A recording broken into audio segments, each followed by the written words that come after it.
All right, well, you're always welcome to ask questions. But let's go ahead and get going with class E today, which is exponents, radicals, and logarithms. So we're really going to be reviewing some of these rules that hopefully you've seen before, but if you haven't, we'll definitely see them kind of in full here. So let's talk about exponents first. When I think about exponents, I'm really thinking about something else, actually. So when someone says multiplication, like if someone says 3 times 5, 15, right? But what multiplication really is repeated addition, right? 3 times 5 is really 5 plus 5 plus 5. Or if you prefer, 3 plus 3 plus 3 plus 3 plus 3. In that sort of sense, exponents are also a repeated thing. But instead of repeated addition, an exponent is repeated multiplication. So for example, when you write down something like 2 to the third, even though we know the answer is my favorite number, 8, in case you didn't know. Why is it 8? I was born on 8/8, just so you all know. August 8th, best day of the year, 8/8. 8's my favorite number, but regardless of the fact that that is 8, the meaning behind it is 2 times 2 times 2. That is what I want you to take away from that exponent statement. Not that you know the answer is 8, but that you know that this means 2 times 2 times 2. And yeah, sure, that's 8. Or if you had something else like 5 to the 4th, that just means 5 times 5 times 5 times 5. Which is equal to something, 625, in case you want to know. So the thing about exponents, at least when your exponents are nice positive integers, the interpretation of them is repeated multiplication. So exponents show repeated multiplication.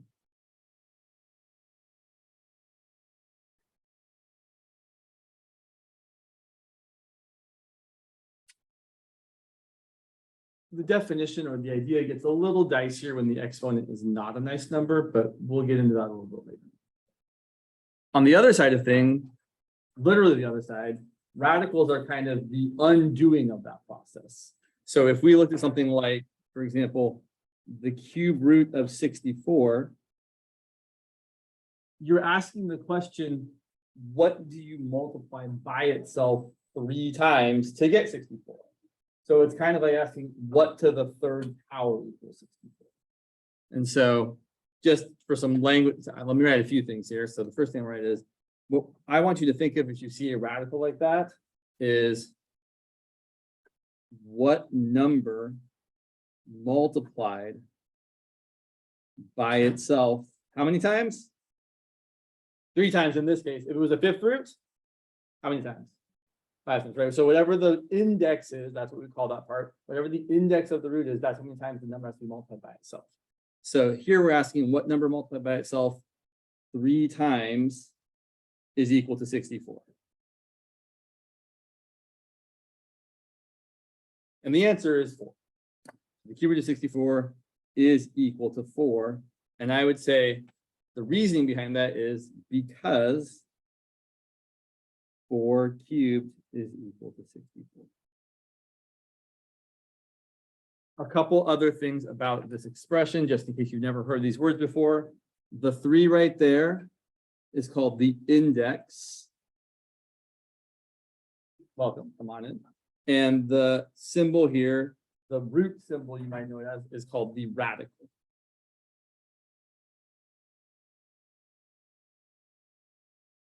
Another example worth mentioning, do I want to do that one? Let's do, sure. So let's say the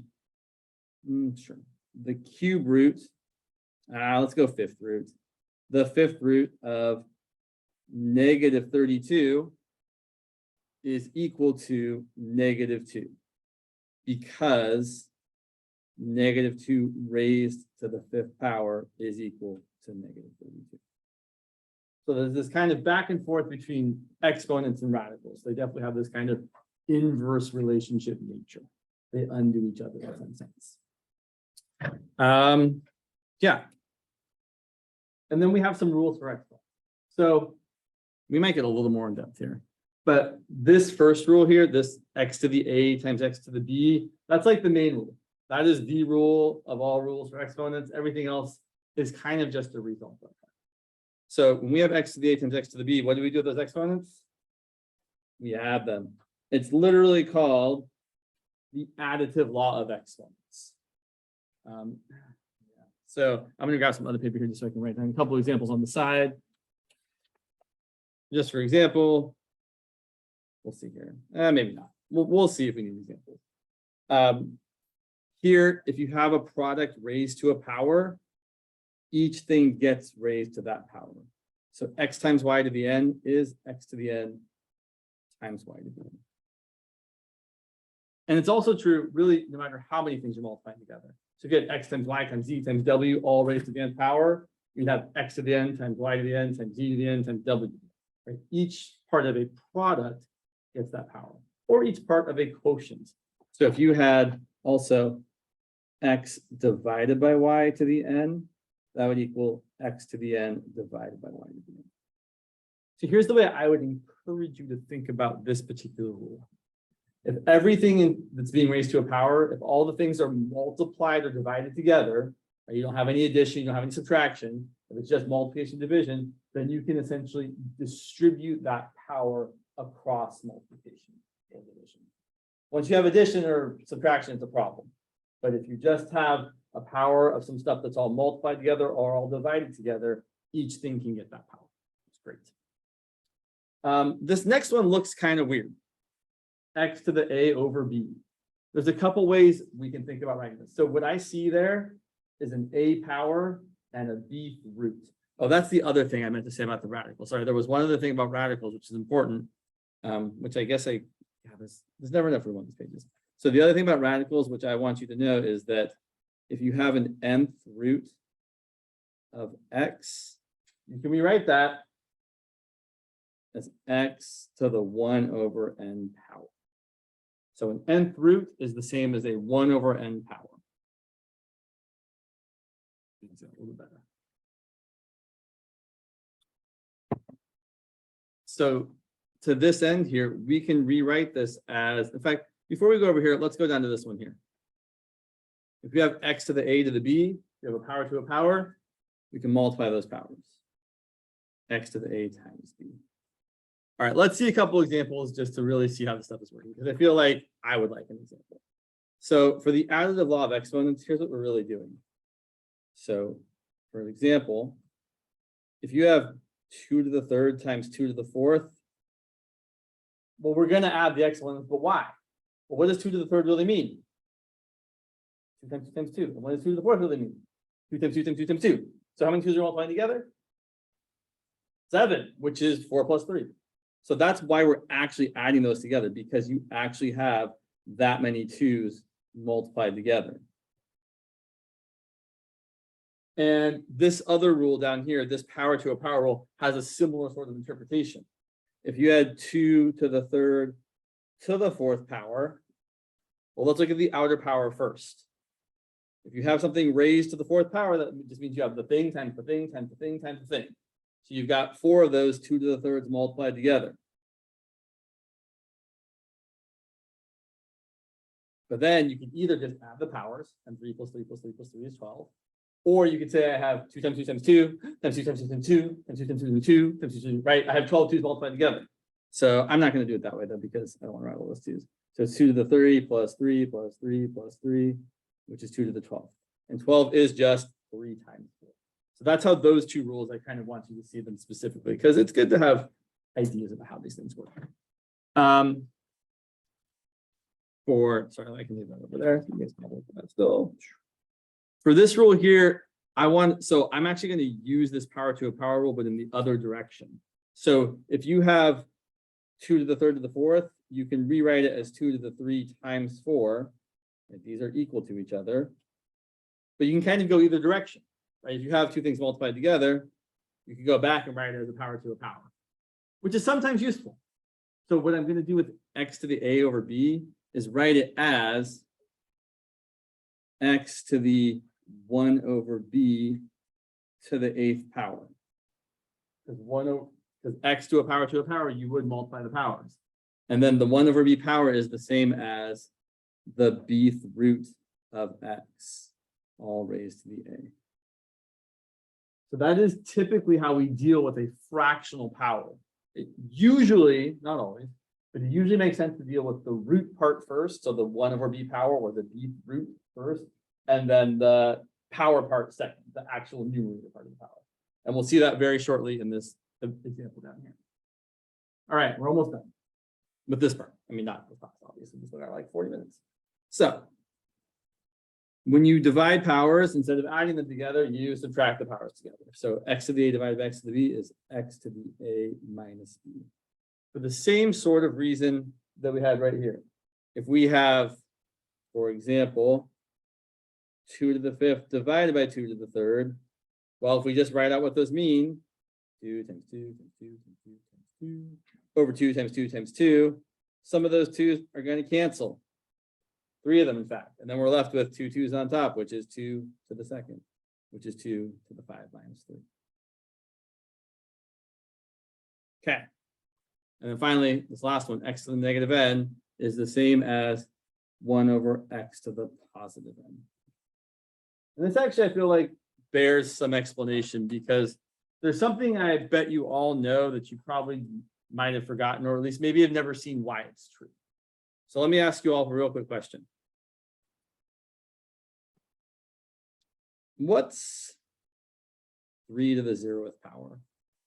Right, it's 1. Why? I don't expect you to tell me why, but really the answer to the question why is because it has to. Now I know that's not a good answer right away, but it's because it has to because of the rules we've already talked about. It's really because of the additive law of exponents. So because of this law right here, it has to be true that 3 to the 0 equals 1. Here's a good example of why. Well, if I take 3 to the 0 and multiply it by 3 squared, what do I have to do with those powers? Add them, right? Add the law of exponents, right? So let's say I get 3 to the 0 plus 2. So let's see here. 3 squared is 9. And 3 to the 0 plus 2 is still 2, and 3 squared is still 9. So I could divide both sides by 9, and then 3 to the 0 has to equal 9 divided by 9, but that's just 1.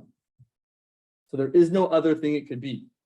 Any non-zero number raised to the 0th power has to be 1 so that the additive law of exponents works. So in case you've never seen why, that's why 3 to the 0 is 1, or 5 to the 0 is 1, or 17 to the 0 is 1, or any non-zero number to the 0th power is 1. 0 to the 0 is a whole other thing that we're not going to get into because it's weird. So actually, you'll totally get into it when you take calculus properly at some point. We'll talk about 0 to the 0, but not for calculus. Okay, so how would we evaluate this number here? -8 to the -2/3 power. I see a few things. I first of all see a negative power. So when I have a negative power, I really like to rewrite it so it doesn't have a negative power. So I would really prefer to rewrite this as 1 over -8 to the +2/3 power. And then you have a choice.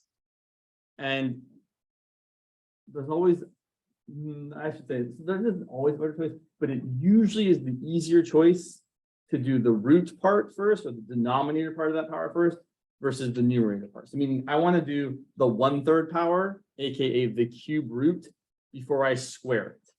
So I'm going to rewrite it like this. I'm going to write it as 1 over -8 to the 1/3 quantity squared. It's still the same thing, because if you have a power to a power, what do we do with the powers? What do we do with the powers? Multiply or add?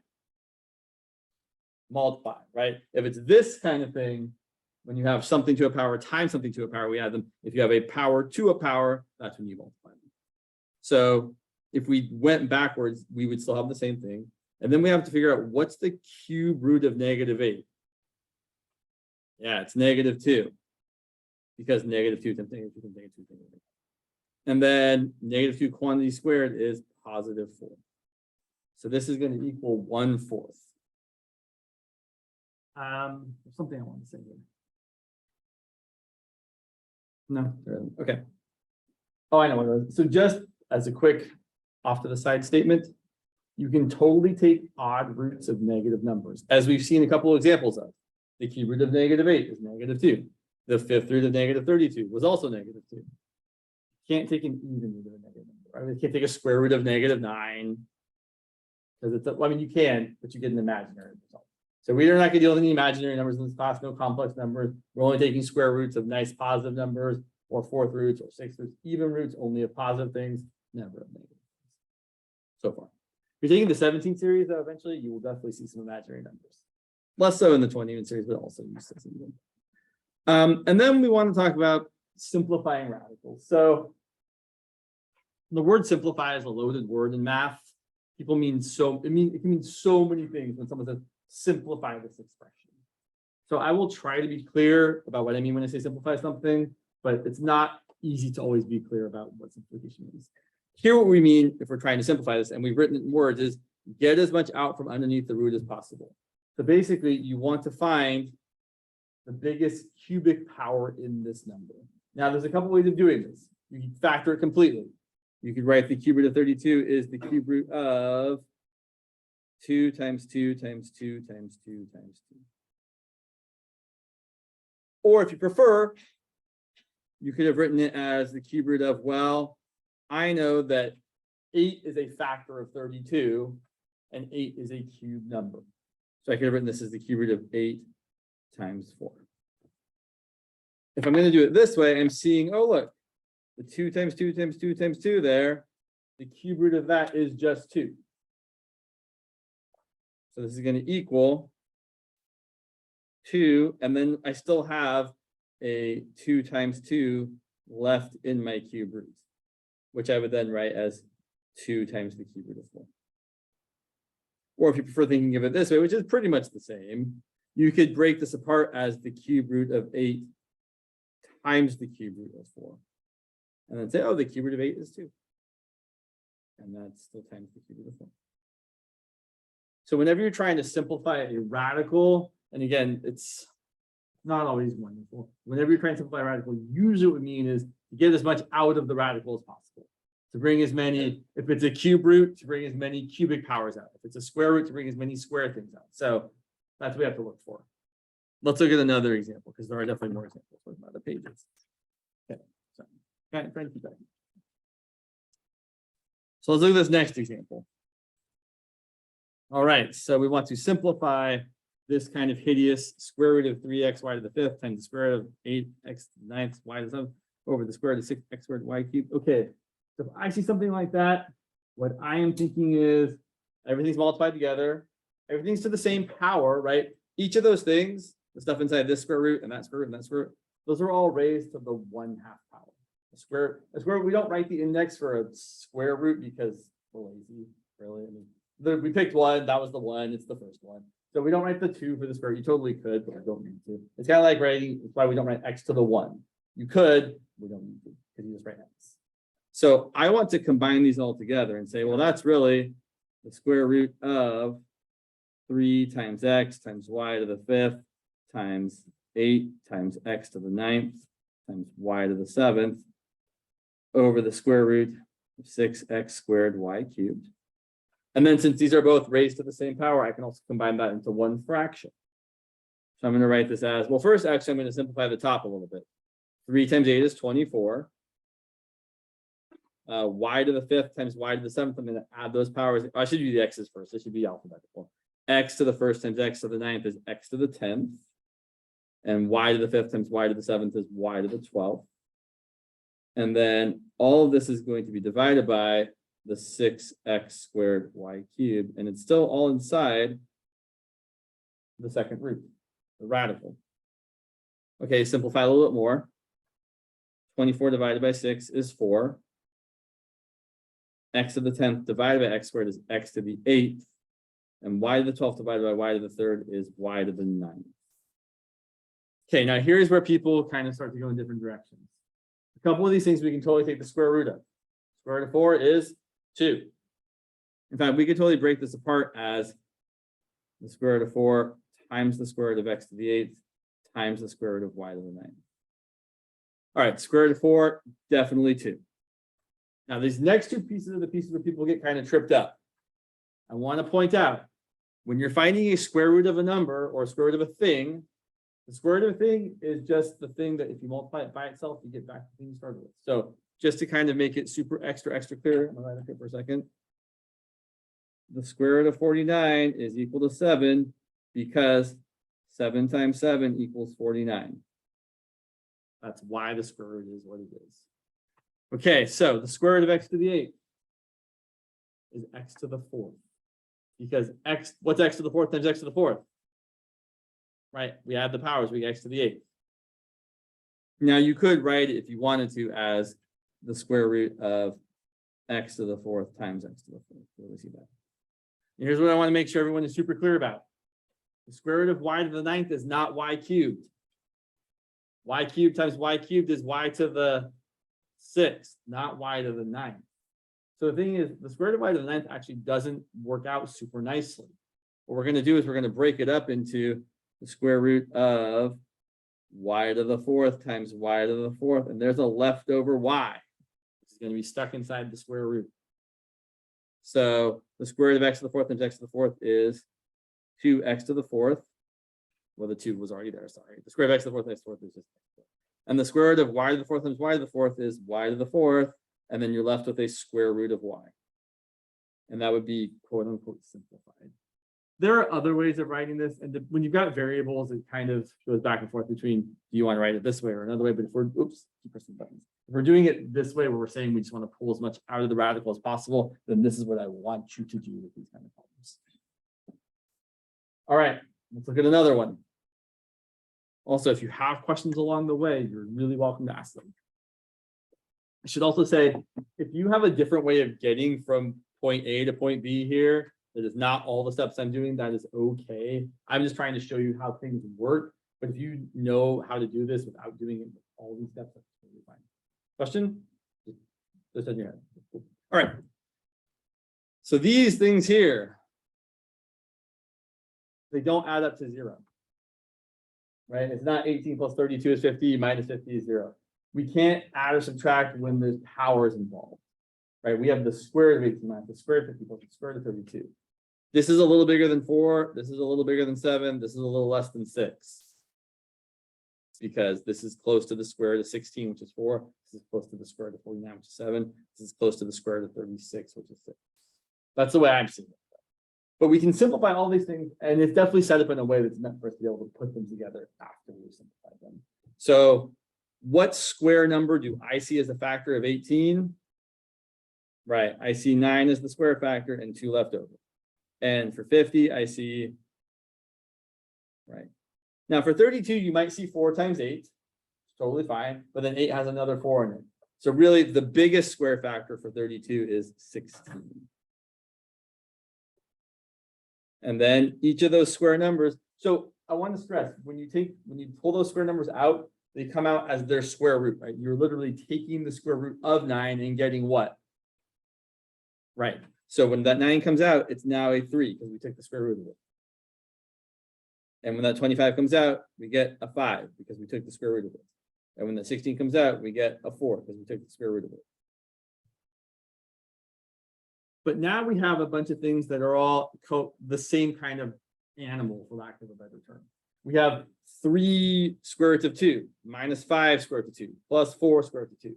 We have 3 of a thing, minus 5 of a thing, plus 4 of a thing. If I have 3 of a thing, plus 4 of a thing, minus 5 of that thing, how many of that things do I have? I guess 2, right? So I don't just have 2 though, I have 2 square roots of 2, right? That's the thing I had 3 of and 4 of minus 5 of. So I really have, or if you like factoring, you could factor out a root 2. You say, I'm going to factor out a root 2, and then I have a 3 minus 5 plus 4, and that's going to be the square root of 2 times 2. But you never write the 2 at the end. That looks weird. We write the 2 in front. No one would ever write square root of 2, or no, I shouldn't say no one would. We should not write square root of 2 times 2 with the 2 after, because sometimes it looks like the 2 is under the radical, which it isn't. So if you have constant multiples, write them out in front of your radicals if you can. All right, more simplifying. So this just looks like I need to FOIL it out. I will remind you, just because it comes up often, when something is squared, that just means you multiply it by what? Itself. So 12 square root of 12 plus the square root of 3 quantity squared is the square root of 12 plus the square root of 3 times the square root of 12 plus the square root of 3. So then I'm going to FOIL. Root 12 times root 12. What is the square root of 12 times the square root of 12? Well, we could multiply the 12s together, and 12 times 12 is 144. And what's the square root of 144? When you multiply the square root of a thing by the square root of a thing, even if it's not a nice thing, you still just get the thing. So the square root of 72 times the square root of 72 is definitely 72. The square root of an ugly number times the square root of the same ugly number is going to be that ugly number. On the other hand, the square root of 12 times the square root of 3, we just have to multiply the insides together. So we're going to get square root of 12 times 3. And we're going to get that here as well. We're going to get the square root of 3 times 12. I suppose just to show the difference here, instead of writing the square root of 3 times the square root of 3 is just 3, I'm going to write the square root of 3 times 3. But we know that if you have the square root of a thing times the square root of the same thing, you just get the thing under the root. So then what do we have here? I have 12 plus 3 times 12 is 36. 3 times 12 is 36. So I have 12 plus the square root of 36 plus the square root of 36 plus the square root of 9. And all those turn out nicely. They are all nice square roots of square numbers. This is going to be 12 plus 6 plus 6 plus 3, which is 12 plus 6 is 18, plus 6 is 24, plus 3 is 27. So when we say simplify, we kind of mean do as much as you can, right? Get it to be the nicest. And again, it's not super duper specific. So I try to be fairly forgiving when it comes to simplification. Especially, and I will point out, especially in the kind of mathematical world we live in now, where most of your homework will probably be on web work, you're not really, not in this class, obviously, but in your future classes, if you're using web work, you really aren't required to do a lot of simplification. So sometimes it's worth it because typing in the gigantic mess you might have to deal with in web work is worse than simplifying it first and then typing it in. But web work will take pretty much any unsimplified answer. So I say this with a grain of salt, right? I want you to simplify because sometimes you need to, but you might not need to so much in your homework futures. All right, how do we simplify this thing? So when we have something that has a radical in the denominator, the usual goal is to not have a radical in the denominator. And the only way to get rid of a radical in the denominator is to multiply by what's called the conjugate of that thing. So if you have two things added or subtracted together, the conjugate is the same thing, but with the opposite addition or subtraction. So here I have root 7 minus 2. So I'm going to multiply by root 7 plus 2. But I can't just multiply root 7 plus 2. What's the only thing I'm allowed to multiply by that doesn't change the whole thing? Well, I would say, what am I actually multiplying by? Right, 1. You can only ever multiply by 1 if you don't want to change the value of your expression, but you still want to simplify it. So this is the quote unquote 1 that we're multiplying by. So we're going to multiply out the bottom. Now there's a particular reason for multiplying by the conjugate. The middle terms are going to cancel. When we multiply this out, the denominator is going to be root 7 times root 7 is 7. Root 7 times 2 is 2 root 7. Negative 2 times root 7 is minus 2 root 7. And negative 2 times 2 is minus 4. And hey, look, those middle terms exactly cancel each other out. And then on top, I'm actually not going to multiply out 6. I'm going to say it's 6 times parentheses root 7 plus 2. And the reason I'm doing that is I can see that the denominator is going to be a divisor of 6. 7 minus 4 is 3, and 3 definitely goes into 6. So this is going to equal 6 times root 7 plus 2, all divided by 3. But 6 divided by 3 is 2. You get 2 times root 7 plus 2. Or if you want to distribute that, you get 2 root 7 plus 2 times 2.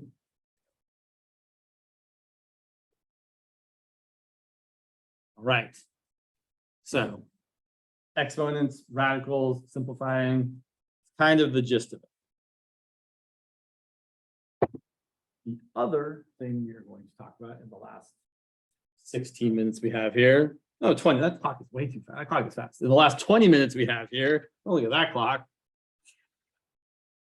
These times is logarithms. Now, I will tell you all, when I first learned logarithms a long time ago, I was scared by them. I was like, I don't know what the heck this thing really means. So I'm going to try and make it less scary for you. Hopefully you, and if you've never seen it before, that's totally fine. If you've seen it before, great. But they're not, I will just tell you, they're not that bad. I remember thinking they were bad because I was like, I have no idea what's going on here. But when someone finally explained it to me in a good way, I was like, oh, that makes a lot of sense. So let's look at this thing we've got here first. Let me remind myself of what I'm actually trying to say here. Yeah.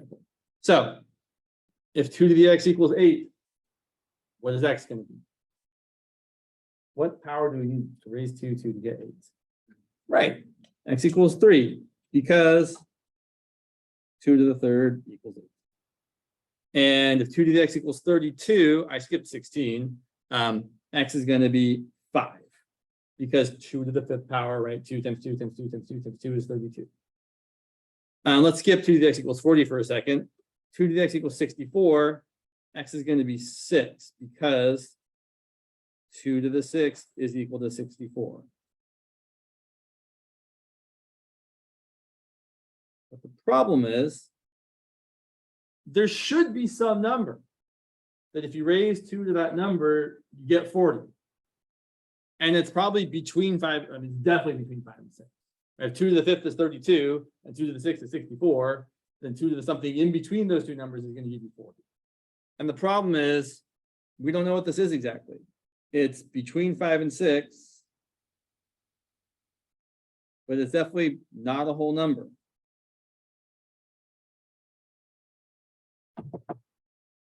So here's what a logarithm is. And I remember hearing this before. A logarithm is an exponent. So what I want to say here, in fact, I'm going to write this down here. If we have 2 to the third equals 8, this is my favorite equivalence. Of all the logarithmic things you remember ever, if you remember this one thing, it'll probably be fine. 2 to the third equals 8 is equivalent to log base 2 of 8 equal to 3. Those two equations have the same meaning. They are just written in a different way. And so I really want to point out in fact, I'm going to write these words down over here.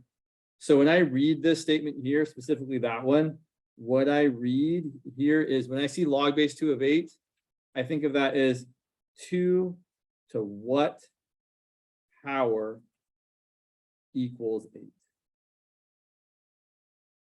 That is what you should read when you read a logarithm. So if you read log base 2 of 8, you'd be like, oh, 2 to what power equals 8?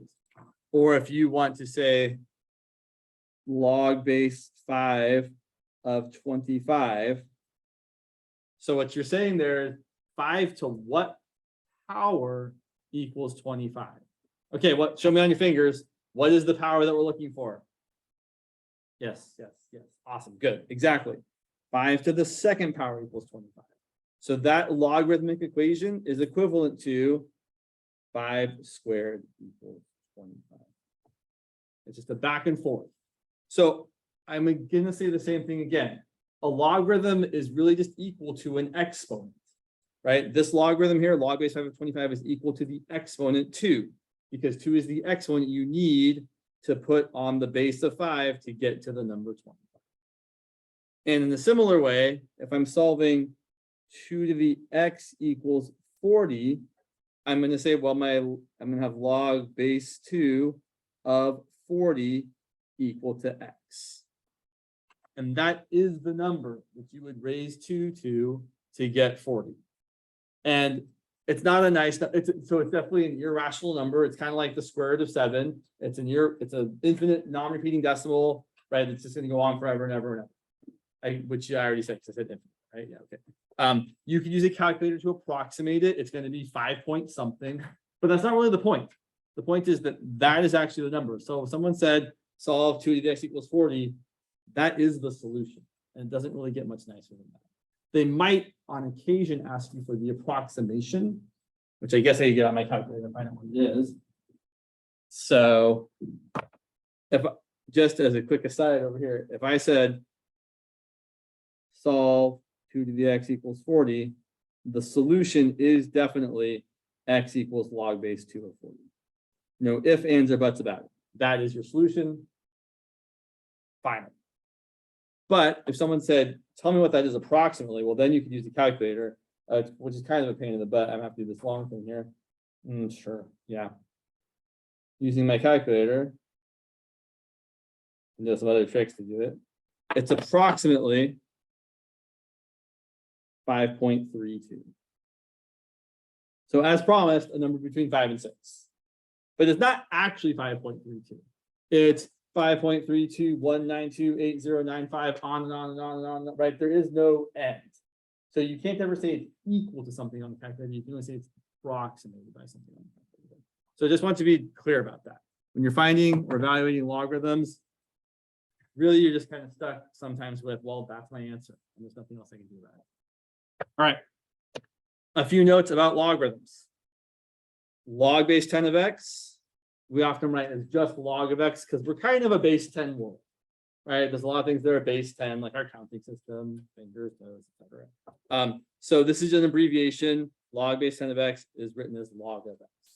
So when you see that log of x, you just think, oh, there's a base 10. In a similar way, log base e of x, we often write as ln of x, which is, I will read as the natural log of x. You are certainly welcome to say it however you like, although I think natural log of x sounds the best. I used to say ln of x, and then I had an office next to a woman named Ellen. Actually, not a joke, for real.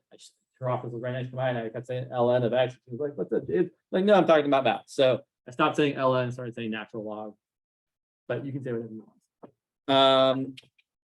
Something else about this? Sure. So, and lastly, we can only take the log of positive numbers.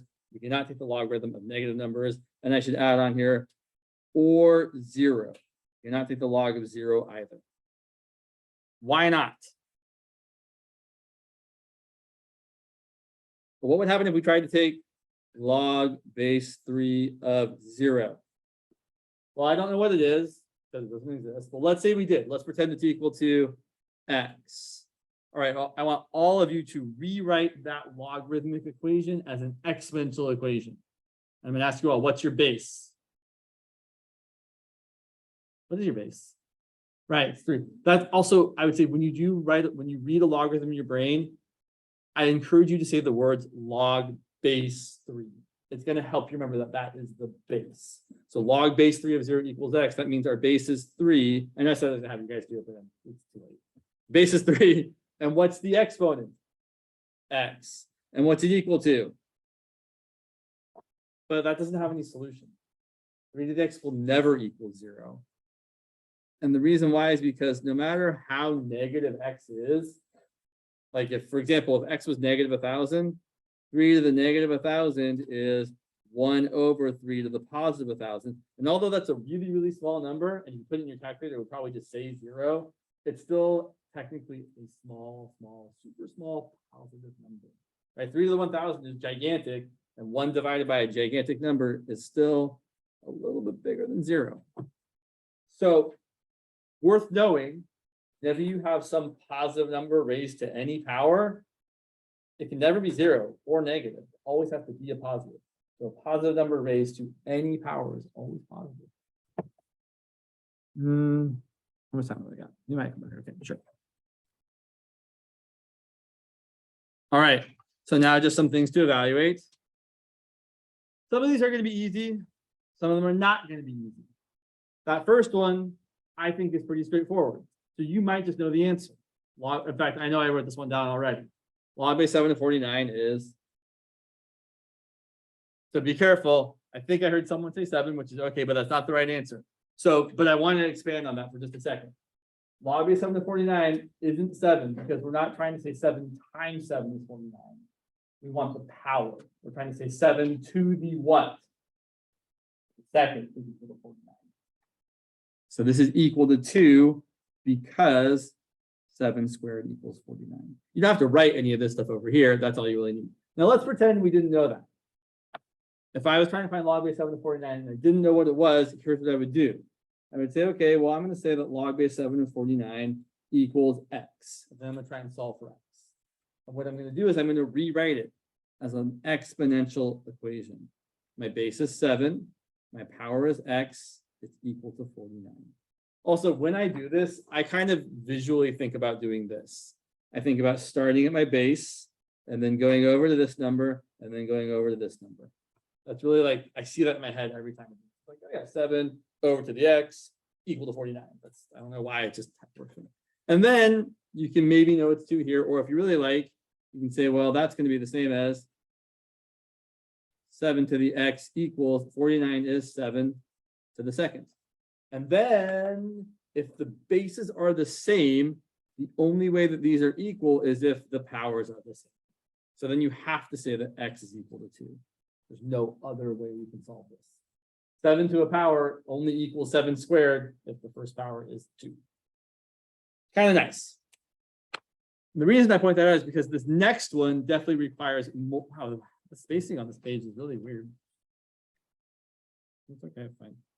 I guess maybe so because we need more room here. Okay. So for this next one, we're going to do the same kind of thing. I don't know what power I raised 2 to get 164. I know that's what I'm trying to do. I'm asking 2 to the what equals 164th. So I'm going to say, well, I'm going to call this x. And I'm going to try and solve 2 to the x equals 164. And the idea when you're solving these is that most of the time, if someone has written you a nice question, both sides of this equation are going to have a common base. The left side of the base is 2. The right side of the base is also 2. Right? That you can definitely write 64 as a power of 2. So I can rewrite this as 2 to the x equals 1 over 2 to the what? I think it's 6, right? Yeah. Oh, but we're not quite where we want to be. So now I'm going to rewrite this as 2 to the x equals 1 over 2 to the 6 is the same as 2 to the negative 6. So whenever you move something from the denominator to the numerator, or from the numerator to the denominator by like just, you know, like if you've got 1 over something or something over 1, it changes the sign of the power. If it moves from the numerator to the denominator, it's going to change from positive to negative or negative to positive and vice versa. So here, x has to be negative 6. So log base 2 of 164th is equal to negative 6 because 2 to the negative 6 is 164. I really, really, really want you to be thinking about that back and forth every time. If you're finding a logarithm of something, you should be thinking at the end, because my base to that power equals the thing I was taking the logarithm of. So log base 7 of 1. 1's always the best. Let's say it's equal to x. All right, so you can use another letter. We use x's all the time, but whatever letter you like. Okay, so that means 7 raised to the x equals 1. What power does x have to be? Right. So what's kind of cool about this is it doesn't matter what your base is. If you're taking the logarithm of 1, you're always going to get 0. So log base 5 of 1 is 0. Log base 1,000 of 1 is 0. Log base 1,000,000,000 of 1 is still equal to 0. Because the only way you have a number raised to a power equal to 1 is if that power is 0. Here's one that's a little trickier. Log base 8 of 4. So I'm going to tell you right now, the answer is not 1/2. Because 8 times 1/2 is 4. But we want to know 8 raised to what power is equal to 4. So I'm going to write that equation. Again, I really encourage you to become comfortable with, if you're trying to find something, if you're trying to find what a logarithm is equal to and you don't know it right off the top, which is fine, it's totally normal, you want to say that it is equal to x or whatever your variable in place is. But you have to get comfortable with like just saying, oh yeah, I'm going to say this is equal to x. So I'm going to say it's equal to x, and then I'm going to rewrite it as 8 to the x equals 4. All right, so what base do 8 and 4 both have in common? 2, right? They're both powers of, I should say, they're both nice powers of 2. 8 is 2 to the third. I have 2 to the third to the x, and that's not my best x ever. And 4 is 2 squared. And then when you have a power to a power, what do you do with the powers? Right. So 2 to the 3 to the x is 2 to the 3 times x equals 2 squared. And now that the bases are the same, we can say that the powers have to equal each other. So 3x has to equal 2, which means x has to equal 2/3. So log base 8 of 4 is equal to 2/3, and that's because 8 to the 2/3 power is equal to 4.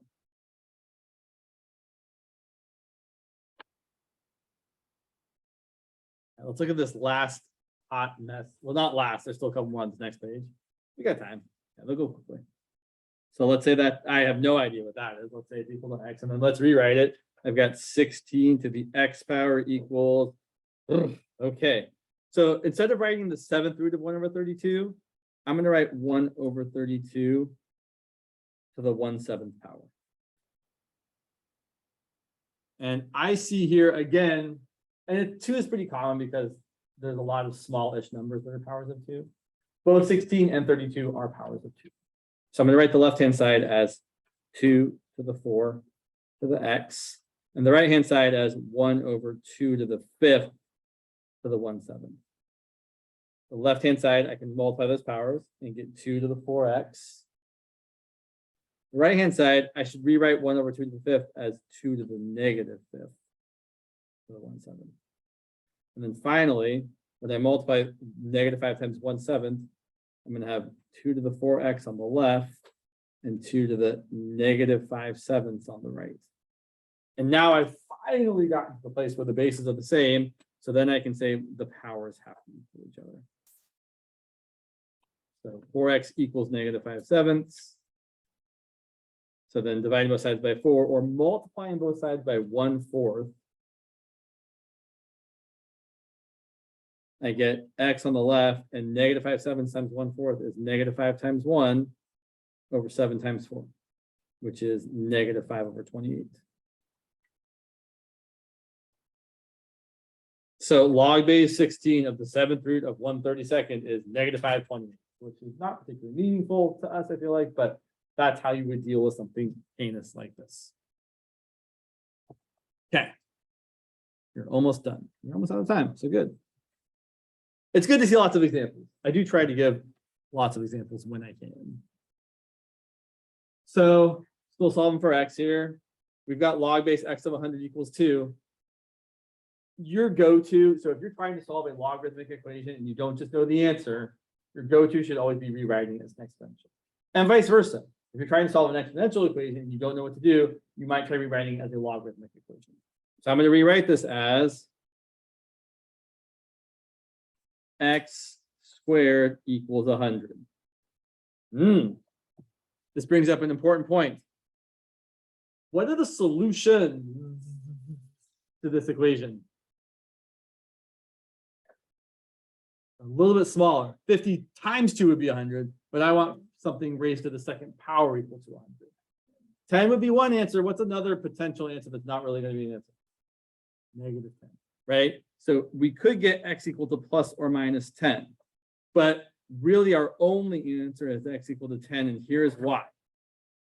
Logarithms only have positive bases.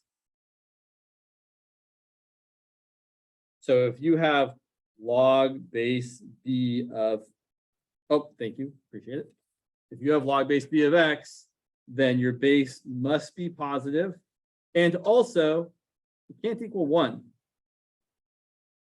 And it can't equal 1 because you wouldn't be able to solve anything, right? If you try to take log base 1 of 5, 1 to the, you can't find a number that you can raise 1 to get 5.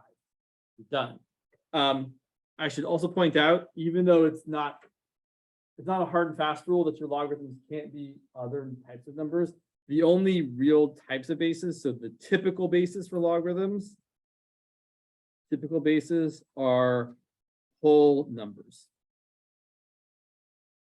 2, 3, 4, 5, 6, 7, 8, 9, 10, etc., etc. And of course, the number e, which, in case you haven't seen e before, e is approximately 2.7.